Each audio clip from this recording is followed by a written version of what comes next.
Ngayong panahon ng pandemya, paano ba kayo nag-iingat para hindi kayo matamaan ng virus? Na grabe na ngayon ang strain na talaga namang mabilis ang pagpasa ng virus, lalo na pag kayo ay lumalabas lalo ng inyong mga bahay. Paano kayo nag-iingat pagbalik ng inyong mga bahay? Alcohol? Lagi ba kayong nag-alcohol ang inyong mga gamit, kamay, katawan? Hugas? Lagi ba kayong naghuhugas ng kamay? Ligo? Lagi ba kayong naliligo kapag dating ninyo sa mga bahay ninyo? Ano pa ang mga paraan ninyo para mag-ingat para hindi kayo matamaan ng virus? Comment down below guys kung ano yung mga ways ninyo, kung paano kayo nag-iingat pag lumalabas kayo ng mga bahay ninyo. O kahit hindi kayo lumalabas ng mga bahay ninyo, paano nyo ma-make sure na walang nakapasok o na-transmit sa inyo na virus na talaga namang kinakatakutan ng bawat isa sa panahon ng pandemyang ito. Pero alam niyo ba na isa sa paraan ng pagtaboy ng virus na ito o paglaban sa virus na ito ay ang pag-disinfect. Ano nga ba ang mga paraan ng pag-disinfect? Ito nga yung pag-alcohol, ganyan, pagbababad ng mga ginamit. Yung iba, may Sonrox pa daw, may Clorox, ginaganyan nila. At isa pa dyan ay ang paggamit ng disinfectant machine. Ano nga ba yung disinfectant machine? Nakikita nyo rin ba yan sa mga ibang may budget na nakakapag-afford ng mga disinfectant machine? O yung mga office dyan, mga bahay dyan na nag-hire ng mga nagdi-disinfect ng mga bahay nila? Napapansin nyo rin ba na minsan nagsasarado ang mga establishments para mag-disinfect for a certain number of minutes, ganyan? May idea ba kayo kung paano magkaroon o magpatakbo ng isang disinfectant machine? Ano nga ba ang disinfectant machine? Ano nga ba itong mga to? Huwag kang mag-alala. Yan ang i-discuss natin sa vlog natin ngayong araw na to. Mag-share ako sa inyo kung paano gamitin, paano i-operate, o paano bumili ng isang disinfectant machine na pwede nyong gamitin ng do-it-yourself.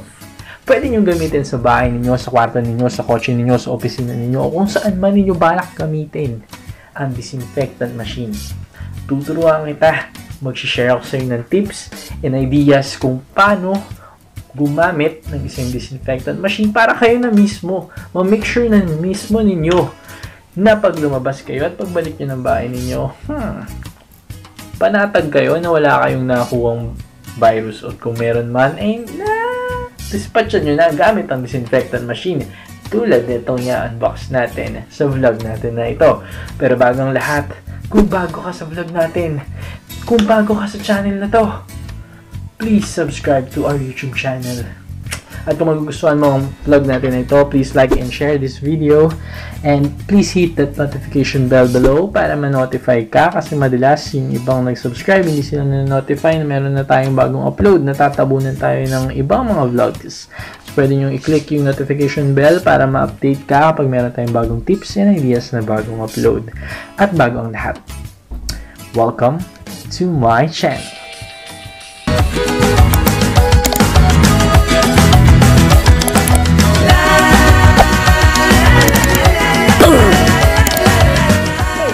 Welcome na naman sa panibagong nating vlog ngayong araw na to. And for today's vlog, sabi ko nga kanina sa intro natin, mag-share ako sa inyo kung paano gumamit o paano mag-operate, kung paano bumili ng disinfectant machine. Okay guys, sa market, online lang ako nag-check kaysa, pero may nakita rin ako actual sa store. Okay, sa store and saka sa online, madalas ko nakikita itong white na disinfectant machine na ito na ipinapakita ko sa inyo ngayon. Okay, like ko yung nakikita na laging ginagamit sa mga stores, sa mga establishment, ang disinfectant machine na yan na parang malaking projector. Na nakita ko na rin siya ng actual size, mga mahaba siya, mga 24-inch ang lapad niya, ganun. And maraming sa market, online, ang pwede nyo pagpilian ng mga machines. Meron yung display, meron niya yung malapad, at meron yung mga maliliit lang, merong malalaki, merong nakatayo na malaki din, parang electric fan, at meron din tayong tinatawag na fog machine. Yes guys, you heard it right, fog machine. As you all know, sabi nga natin sa Know It All na vlog natin sa umpisa ng channel na to, tayo ay merong business sa events. Yes guys, parte tayo ng events industry also na tinamaan ng pandemyang ito. At isa sa mga lagi ko nakikita doon sa mga events at naaastigan talaga ako guys kapag nakakita ako nito ay yung fog machine o yung nagfa-fog sa mga events, also sa mga TV, di ba? Sa ASAP, pag may nagpe-perform, laging may pa-fog yun. Naaastigan ako doon lalo pag tinutukan ng mga ilaw. Malupit yun. Kaya naman, nung napansin ko na pwedeng gamitin ang fog machine sa pag-disinfect ng mga gamit natin, ng kwarto natin, ng kotse natin, o kung ano mang gusto mong i-disinfect, pwedeng gamitin ng fog machine, naisip ko. At nakita ko rin siya online na ginagamit din talaga siya. That's why, yun ang pinili ko. At ito na nga yun. Nabuksan ko na siya guys, kasi nagamit ko na siya sa totoo lang. So yan, isi-share ko sa inyo kung anong laman ng isang box pag bumili ka ng fog machine. Again guys, binili ko ito sa Lazada. Ilalagay ko sa description box yung pinagbilang kong store if ever na gusto mong bumili sa kanila. Again, I'm not connected dun sa store. Gusto ko lang i-share sa inyo at matulungan kayo kung gusto nyong bumili nito.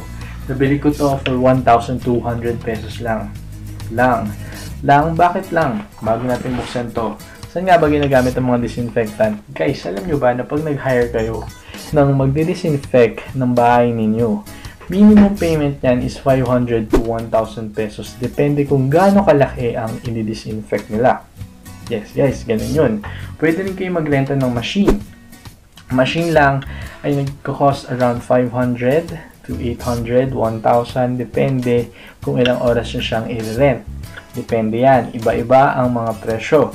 Pero yun nga, ang range niya is around 500 to 1,000 kapag maliit lang. Like na nagpa-car wash ako, they are offering me na disinfect yung car for 800 pesos. O, ganun lang guys. 800 pesos i-disinfect lang nila. Which is, gumagamit lang sila ng machine tulad nito. O yung iba't ibang klase pa ng machine na available online. And ayun nga guys, dahil kaka-search ko at gusto kong magkaroon nito at kailangan ko talaga nito, ay nakapili ako at napili ko nga itong fog machine. Again, ano bang laman ng box ng fog machine kapag bumili kayo? Una ay yung saksakan. Saksakan niya is 220 ba to? Ano ba to? Comment down below nga guys. 220 o 110? Ano pa ng 220 to eh? So yan, saksakan.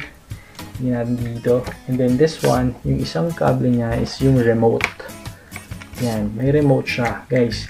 Napili ko rin pala guys na fog machine ay yung merong LED light. Kasi nga, sa pag-disinfect, dalawang klase yan eh. Sa tingin ko hindi ako nagkakamali. LED light, yung tinatay yung LED light, tapos iniiwan lang sa room for a certain number of minutes or hours. And yung disinfectant machine. Yun yung pagpipilian nyo kung gusto nyo magkaroon ng disinfecting solution o machine na gagamitin nyo sa mga bahay ninyo. So, pipili kayo kung yung nag-dispose o yung naglalabas ng fog para sa disinfection o yung nakatayong LED light. And napansin ko, upon reading online, meron siyang built-in na lights which is also LED, which I think makakatulong din siya sa pag-disinfect. Hindi ko alam, pero may ganong effect. Pero hindi ko alam kung naglalabas din siya ng UV na nakakatulong. Pero let's say, may ganong effect kasi kakulay din niya yung UV. Yun nga, yung UV LED light na ginagamit ng iba sa pag-disinfect ng mga lugar nila. So, ano nga ba naman ito? Ito guys, kinabit ko na to. Ito po yung handle niya. Okay, ito yung front. Ito yung front niya. Then, ito yung back niya. Okay, ito yung back niya. Nilalapit ko dito. Pakita ko lang sa inyo kung anong laman niya. So, ayan. Ito yung back niya. Kita nyo ba? Okay. So, back niya. Dito yung switch.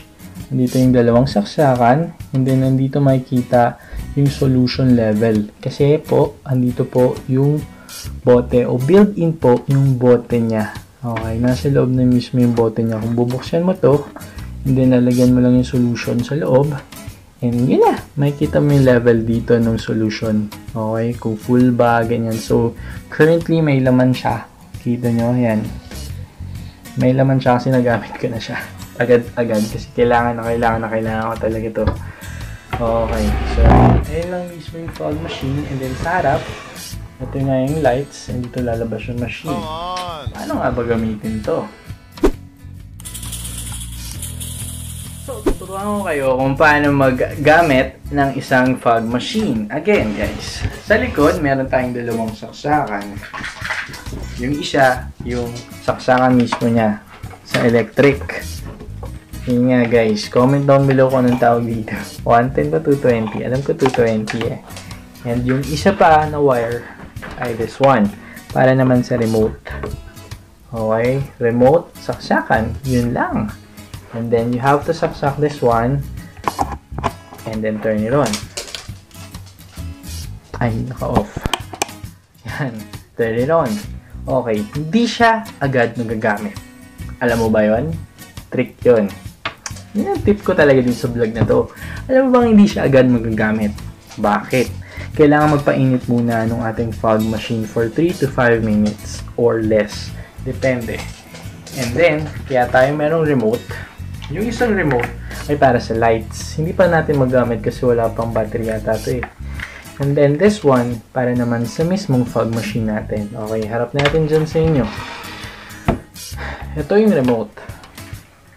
Okay. Ito yung remote niya, meron siyang light dito. If this one may mag-turn on na, ibig sabihin, uminit na yung machine natin at ready na siyang i-diffuse yung solution dito sa bote na built-in sa loob ng fog machine na ito. Ganun siya kalabad guys. Alam nyo ba na na-amaze ako nito tuwing meron akong event? Lalo na pag yung nag-entrance yung mga debutante, yung ikakasal, ganyan, yung celebrant, talagang pag may pausok, lalo na pag may nag-perform, na-amaze ako na merong fog machine. Isa rin kaya ako siya napili dahil hindi lang siya pang disinfectant guys. Pwede nyo rin lagyan to ng kung ano mang solution na gagamitin nyo, like pantanggal ng lamok, ng mga langaw, ng mga insekto, ng mga ipis, pwede nyo rin gamitin to. Kahit anong solution guys, pwede nyo rin gamitin sa mga events kung gusto nyo magpa-fog machine, ganyan. At pwede ko rin itong iparenta. Kapag bumalik na sa normal events industry natin, pwede kong isama to sa add-on ng ating business, which is, ito, ipa-flash ko dito yung ating business. Ayan, if you happen to be in Facebook, please follow our page also para pag nagbalik po ang lahat ay makikita nyo ito doon. If ever gusto nyo i-hire din yung ating fog machine, makikita at magagamit natin yan doon. Pwede nyo itong i-renta. O, di ba? If ever kayo rin, pag bumili kayo nito, pwede nyo iparenta kung sino mang may kailangan. Kung tapos na kayo mag-disinfect, after nito, pwede nyo iparenta sa kapitbahay nyo, sa kamag-anak nyo. Diba? Kumikitang kabuhayan. Again, guys, this is only 1,200 pesos sa Lazada. Okay? 1,200 pesos lang to sa Lazada. Merong mas malaki, merong mas maliit din. This one is, ano ba? 600 watts. Okay? Meron neto 2,000 yung 1,000 watts, which is good also. Kasi mas mahaba yung working condition niya, unlike yung 600 watts lang. Pero ako naman, hindi naman malupitang disinfection ang kailangan ko, no? Maliit lang naman ang mga surfaces na ating disinfect. Okay, umilaw na guys. O, ilang minuto tayo nag-usap. So, yun guys, pag umilaw na to, meaning uminit na yung machine, ready to diffuse na yung solution natin. And then, gagawin lang natin, pipindutin natin to kapag gusto nating magpa-release ng ating fog. Okay, so, best advice para sa machine na to ay nasa flat surface siya ilalagay at saka mo siya ipuputok. Wah, ipuputok. Tsaka mo siya ipapasabog. Wah, pasabog. Tsaka mo siya i-diffuse. Tsaka mo siya pipindutin. Like this one. Okay. Kita nyo? Lumalabas dito yung usok. Bumubukas yung ilaw sa baba. Meron siyang UV effect. Meron tayong pausok dito. Yun! So yan, pwede nyo rin gamitin tong handle na to. Pwede nyo itutok kung saan nyo gustong yan, itira, ganyan. Or better yet, iwanan nyo lang sa isang lugar. Tsaka nyo pindutin. And then, yan, lalabas at lalabas na lang yan. And this one, hindi siya dire-diretso. Okay, parang 2 to 3 minutes or 4 minutes din tumatagal yung init na initial. And then, mamamatay to. Mag-i-stop to. Then, magpapainit ulit yung machine and then you'll wait for the light to turn on again for another time. Ganun siya guys, hindi siya dire-diretso. Okay? So, ayun, yun yung kagandahan nitong fog machine na to. So, yung ganun lang siya gamitin guys. Ingatan nyo lang na hindi pag-ewang-gewang yung machine para hindi siya agad masira or what, para hindi rin maano yung solution sa loob, matapon or what. Pero ganun lang siya kadali at napakadaling gamitin kahit ng lola nyo, ng nanay nyo, ng tatay nyo, ng lolo nyo, ng mga bata. Pero huwag yung paggamit sa mga bata, baka ma-oriente sila ha. Pero ganun lang siya kasimpleng gamitin. Kung ako sa'yo, bibili na ako nito. Okay guys, kung ako bibili ako nito kasi anytime pwede kayo mag-disinfect sa bahay nyo, sa kwarto nyo, lalong-lalo na sa kotse nyo, kung meron kayong kotse, sa garahe nyo, kung saan man ninyo trip. Hindi na kayo gagastos ng mahal, meron na kayong sarili at pwede nyo rin gawing negosyo to if ever na trip nyo. Kung hindi nyo na ginagamit, pwede nyo gamiting negosyo. Maraming magagamit to, sulit na sulit. Budget na budgetarian ang dating kapag bumili kayo nito. Okay, kitang-kita nyo naman, hindi na kayo mag-hire. Meron na agad kayo sa bahay ninyo anytime at pwede nyo gamitin sa iba pang bagay.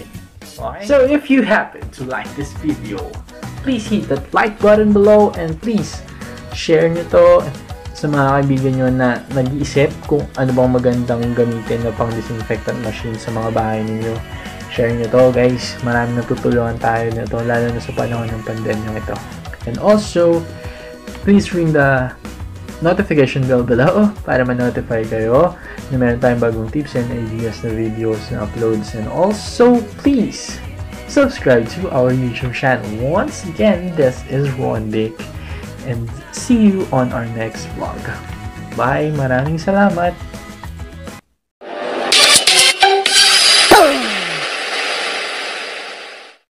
Thank you for watching this vlog. For more videos, visit our YouTube playlist and follow our Instagram, Lyka, and business Facebook page for more. Boom!